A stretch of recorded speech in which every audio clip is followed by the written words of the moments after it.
ഒരു കഥ കേട്ടാലോ? ഒരു കാട്ടിൽ ഒരു ദിവസം ഒരു മൂങ്ങ കിടന്നുറങ്ങുകയായിരുന്നു. കൂട്ടുകാരെല്ലാവരും മൂങ്ങയെ കളിയാക്കി. മുയൽ പറഞ്ഞു, പകലാളിയോട് രാത്രിയിലല്ലോ ഉറങ്ങാറുള്ളത്. കുൽക്ക പറയും, പകലെ കളിക്കാനല്ലേ രസം. ഒക്കെ കേട്ടിട്ട് കുറച്ച് കിടന്നൊരുമ്പോ അത് കൊടുക്കം വന്നു. അത് വീണോടും പോയി. അവൻ രാത്രിയിലെ കണ്ണും തന്നിരിക്കായിരുന്നു. പെട്ടെന്നാടാ അത് പുക കണ്ടു. മൊത്തം കാട്ടി തീ പിടിച്ചു.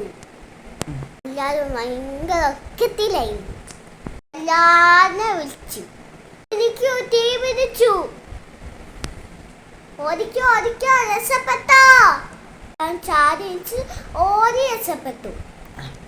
പിറ്റേ ദിവസം രാവിലെ ശമ്പളൂടെ പറഞ്ഞു, നീയാണ് ഞങ്ങളെ രക്ഷപ്പെടുത്തിയത്. ഇനി ഞങ്ങൾ ഒരുപാട് കളിയാക്കി. ഞങ്ങളെ രക്ഷിച്ചു, നീ സൂപ്പറാ. അത് മൂന്നെ രക്ഷപ്പെട്ടില്ല. എല്ലാവർക്കും തുടങ്ങാൻ സമയം വരും.